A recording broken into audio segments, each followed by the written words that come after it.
Imagine building a more successful hypnosis business just in the next 10 days. To learn how, please visit WorkSmartHypnosis.com and take the 10-day Hypnosis Business Challenge. Yours free today. Welcome to the Work Smart Hypnosis podcast with Jason Linett, your professional resource for hypnosis training and outstanding business success. Here's your host, Jason Linett. Here we go with session number 18, a conversation with Marie Mongan. Many of you probably already know of Marie. She is the inventor, creator, founder, and president of all things hypnobirthing. And that's an amazing organization that's going through some great work right now in terms of bringing on additional staff and expanding. And the event that was just held out in Las Vegas, Nevada, is where I just came back from. That's their hypnobirthing conclave. I'd say about maybe, from my estimate, about 125, 150 people descended there in Vegas. And just before that, I had the great honor of being personally invited to train the NGH Hypnosis Certification Program just prior to the event. So it was a wonderful experience. You know, the interesting thing about training is that very often you'll have a big group of people in front of you, all with very different goals. You know, here's the one that's coming in and maybe they already have a wellness practitioner, perhaps they're a massage therapist, perhaps they do Reiki or maybe even acupuncture, as I've seen. And the goal is to fold hypnosis in on top of what they're doing. I've also seen people come in perhaps more from the conversational hypnosis side of things. I had a physical therapist at one point take the class whose specific goal was folding in language around the work that he was doing just to build better compliance. You know, they would teach those exercises and then their patients would go off and not make use of them. I've had people come in to kind of just expand and compound upon work they had done themselves. Maybe they had done hypnosis sessions for themselves, and then the goal was to then sort of enrich that knowledge of the process on their own. So people often come into a hypnosis class from all different perspectives. And, well, for the first time, I had a big group of people in front of me, all with nearly the exact same goal. I'm teaching the hypnobirthing program, and I'd like to now offer hypnosis sessions as an adjunct to that. You know, this is a group of people that, for the most part, and the program is fantastic. We actually used it for the birth of our son, Max.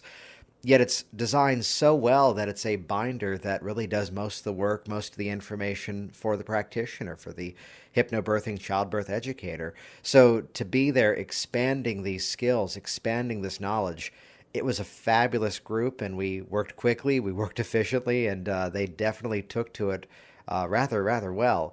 So first of all, of course, I want to thank Mickey as well as all the staff for inviting me out there, and just had a fabulous event. Actually, I did a talk there too called How I Built a $200,000 Hypnosis Business, that I'm working with the format of that right now. Either that'll be a special bonus for the listeners of this podcast, or perhaps it's about an hour and a half. I might actually be breaking it down in about 5 or 6 individual sessions as well, just to share that information and get that out there. My whole theme, of course, is the more we're all successful, the more we're all successful. Great to connect with a lot of friends out in the Vegas area as well. Special thanks to Mark Savard as well. We actually took the entire class to his program, to his show, Wednesday night during the class, and Mark hung around a little later and actually shared some of his experiences actually using hypnosis with his wife for the birth of their children as well. So thanks to Mark for that too. Here we go. This is a conversation with Marie Mongan. I recommend also head over to WorkSmartHypnosis.com, find the page associated with this session, because actually this audio is being pulled from a video. So you can listen to it here, or head over to WorkSmartHypnosis.com and watch the video of this live as well. Thanks so much. I'll see you soon. We are here today with Marie Mongan, founder and president of the Hypnobirthing Institute, as well as creator of the Mongan Method Hypnobirthing program as well. Thank you so much for being here today. Thank you for inviting me. Absolutely. And I'd love to just have a brief conversation. We just wrapped up doing a hypnosis certification program prior to the Hypnobirthing Conclave here in Las Vegas. Yes. And specifically for the first time offering the training of also becoming a hypnotist and learning those skills to people who are already practicing as hypnobirthing childbirth educators as well. I'm just curious to ask you, what would you say are some of the benefits of someone who's already working as a hypnobirthing practitioner to expand their skills and now also include hypnosis, hypnotherapy, the process of change work within hypnosis? Well, actually, I'm very excited about the fact that we are offering this to people this year. I've wanted to do this for some time. Hypnobirthing practitioners are very skilled and very adept at teaching birthing. But for every mom and dad who walks through their door, there is more than just getting mom through labor or doing the birthing and pre-birth bonding and everything. All of a sudden, so many other areas come up that they could be of help to. And they unfortunately have to refer out now because their level of expertise in the field just isn't high enough to be doing that. And I really would like them to feel and learn the mind connection. There's more. Birth is not just a physiological process. It is an emotional process. And women, men too, are really very unknowing and very frightened of it. And so I would love to have all the practitioners do a certification in hypnotherapy so that they'd have a better understanding of working with these parents beyond the anatomy and physiology of birth. And it's interesting too, and this becomes a bit of a massive generalization, but as you look at some of the more advanced techniques in hypnosis about resolving whatever sensations may be there, the concept of fear pops up probably more than anything else. Absolutely. Thought this was going to happen, and it could have happened. And already inside of it's class number 3, it's 4, that the fear release process appears. And to have the ability to get more specific within that process, when it is that person who needs, for lack of a better term, when the mind has a really good reason to hold on to that issue, sometimes more advanced techniques, sometimes a more integrative approach may be beneficial. So to be that person that is also there representing the class, but then when here comes the opportunity to help that person further, to be that kind of, to use the term, that one-stop shop, where the rapport is already there, the trust is already there, and to be that solution and let them know that the change is possible too. Well, yes, absolutely, for fear. But it goes even farther than that because so many of our parents come in actually afraid that they are going to parent the way their parents. I mean, it goes so far beyond birthing. These are life skills. Yes. And hypnosis is just such a wonderful vehicle to release the fears that they've had, to release even limiting thoughts. It goes beyond fear. It's all kinds of emotions. And when the person feels confident in dealing with these, they're just so much more valuable to the birthing couple. You're right. It's not just that one specific fear of here comes No, the... it's not birth alone. No, it's everything. Actually, we do an inventory of what we call limiting thoughts. A lot of the limiting thoughts have nothing to do with actually the birth. It's financial. It's job security and that sort of thing. They're taking on a responsibility that is pretty big. And the whole idea of, oh my gosh, am I capable? And all of these times when people have told them they're not is looming. And so it's just esteem building. It's building a sense of, yes, I can do this. And so, as I say, it goes beyond fear, so far beyond fear. The everyday life skills, stress on the job that could affect the family dynamics. Stress reduction is a big thing. And so that's why I definitely really advocate that they do this. And the theme that I've been putting out there in recent years is that in hypnosis, within any wellness practitioner, the more we're all successful, the more we're all successful. So to spread the awareness by that ability to create those raving fans of the process, not just the ones coming in for the hypnobirthing education program, but then also here are the people who can then be also cycling through their offices, their homes, wherever they practice. And here's the one that quits smoking, perhaps through hypnosis at this person's office now, and they're also then being educated. It's amazing how still in our modern day and age, as much of the information is out there, people just don't know this exists. And the more we can do to spread that awareness, the more we're out there working successfully. It's just telling that story over and over of what the real benefits of this process become. Another factor is the cascading events. For instance, someone comes to you for smoking cessation.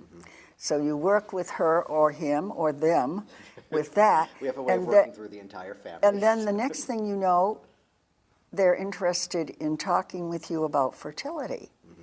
And that's one of the adjuncts that we have also. That's why I would like to see hypnosis come into this, because it does surround birth. So they come for fertility, and then they come for hypnobirthing. So we've been able to really, well, you said it, be a one-stop. And I want to see parents feel that we are specialists in birthing. Excellent, excellent. Any other advice you would have for someone considering adding hypnosis to their tools if they're already that hypnobirthing childbirth educator? Yeah, find the right class. And that is important. I mean, they will find short, quickie, weekend classes. And as far as I'm concerned, that's the entrance. It is not really becoming a specialist in it. And so I would say definitely find the right class. Look into the number of hours that the class offers. Some people favor an online, some people don't.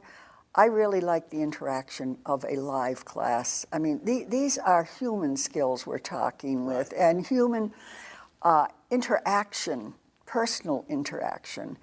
And I don't think that you get the personal interaction when you're interacting with a computer.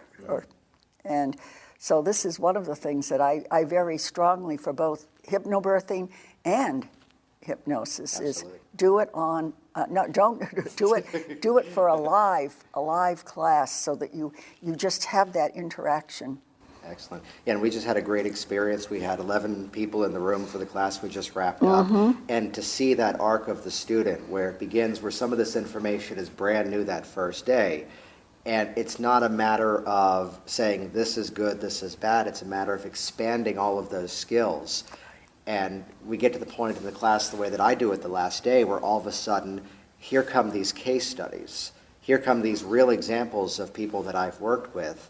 And it's a real huge confidence builder for that new student that as a group we begin to craft that process together. Okay, here's what we did in the first session, and now here's the feedback. They just came in at a later session. What would you do now? Right. So to actually play through that process in that live environment just really helps to build up that confidence, that creativity, that flexibility. And especially at that point, they're realizing that there are some issues we just won't find a script for. Absolutely, absolutely. Yeah. One of the things that I heard that you might be interested in too is the people who are presently practitioners who took your class, sat there, and it was just a steady stream of, I could have applied that to someone. You see that they already referred out to somebody. Right. And they sat there saying, oh, and then they kept thinking of people they had worked with that they could have helped.